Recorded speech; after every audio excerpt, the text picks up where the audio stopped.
So now that his orangeness has announced his candidacy for 2024, I think we should start thinking about who would be the best challenger up against him should he win the Republican primary. And let's not forget, though, Trump is losing popularity at large with the American people. He still has his hardcore MAGA base. Those people will never abandon him no matter what. They practically think he's God himself.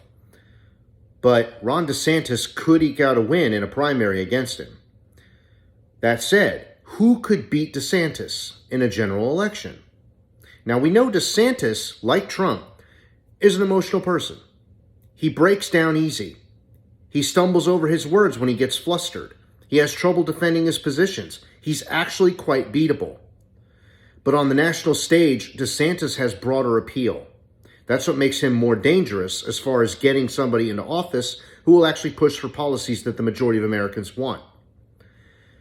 So, I've been thinking about this, and not only do I have an idea for a good presidential ticket, but also I have some ideas for cabinet positions, and this is something I think most people on the left don't actually think about too much, and they should, as well as people on the right, to be honest. I should take that one back. People are thinking about cabinet positions and low-level local positions on the right. They have been for decades. Steve Bannon is proof of that.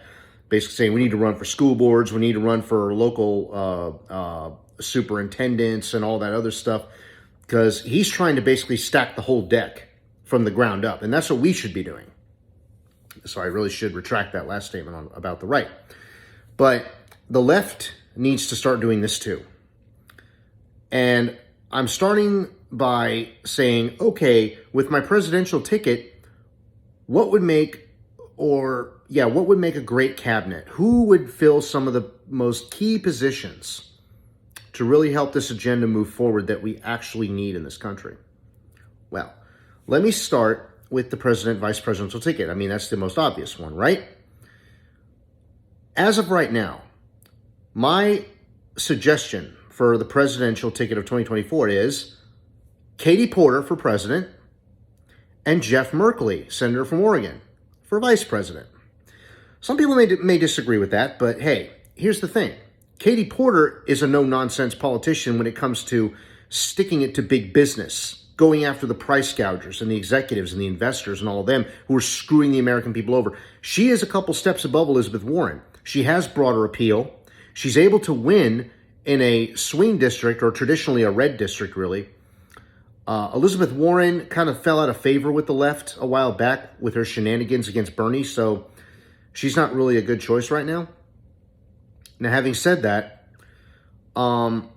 since I have my presidential and vice presidential picks, Porter, Merkley. For Secretary of Defense, okay, this one's a little tricky. I honestly think Secretary of Defense. You know what? I'll come back to that one. Secretary of Veterans Affairs. I think there's no question here. Richard Ojeda. Richard Ojeda. The guy is a no-nonsense spitfire, okay? He doesn't take crap from anybody. He sticks up for veterans like his life depends on it because he knows it did once or twice when he was overseas. He knows what that's all about. He would be perfect for Veterans Affairs. The Department of Energy. Okay, this is between two people. Either Ro Khanna or Dr. Jill Stein of the Green Party. Now, my personal favorite here would be Jill Stein because she is the author of the Green New Deal. She is the one who introduced us to it back in 2012. A lot of people like to give AOC credit for the Green New Deal, but it was actually Dr. Jill Stein who wrote it. So as the auteur of the Green New Deal in America, I think Dr. Jill Stein fills the Department of Energy Secretary perfectly. Housing and urban development. I think Rebecca Parson would fit this position great because she ran a primary as a socialist in Washington State, and she emphasized housing first. Now, housing first is what they call it in Finland.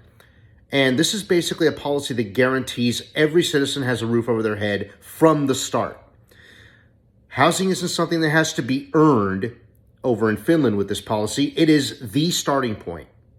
You have a roof over your head, you have food in your belly, then you can work your way up. Then you can do the bootstrapping all you want.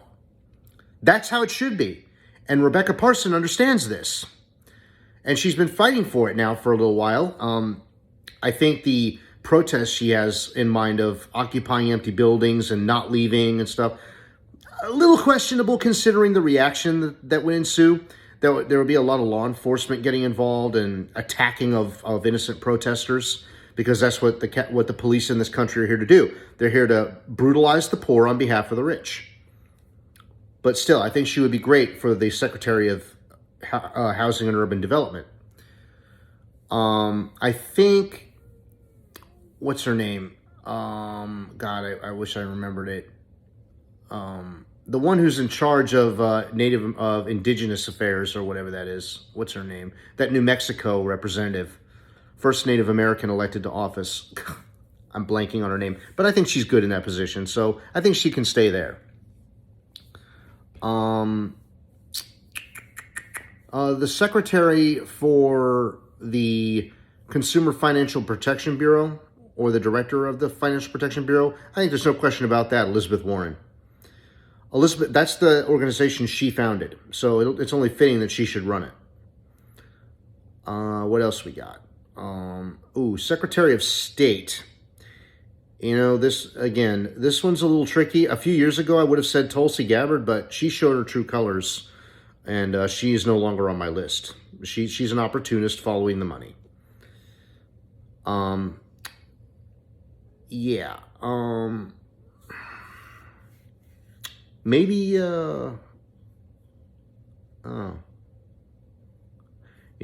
Right now, really, that's all I got. But as you can tell, I'm kind of putting some thought into some cabinet positions. But that's my 2 cents on that now.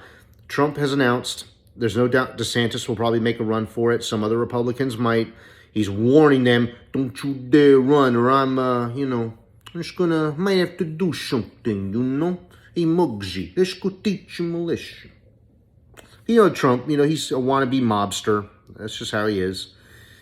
The good news is his appeal is dropping throughout the country. The more he shows himself, the more he whines about the 2020 election. The guy will not shut up about it. But if Biden runs again, let's not kid ourselves. Right now, Biden is the favorite in a hypothetical rematch. But the guy's going to be 81. Bernie Sanders runs again, he's got my support. But at the same time, he's a year older than Biden. All right, and would he win against Trump at this late date? Probably not. Mainly because of his age. So I think we need some younger blood. I think they need to be progressive, obviously. Oh, yeah. Here's one. I just remembered it. Secretary of Health and Human Services, Amy Vilela.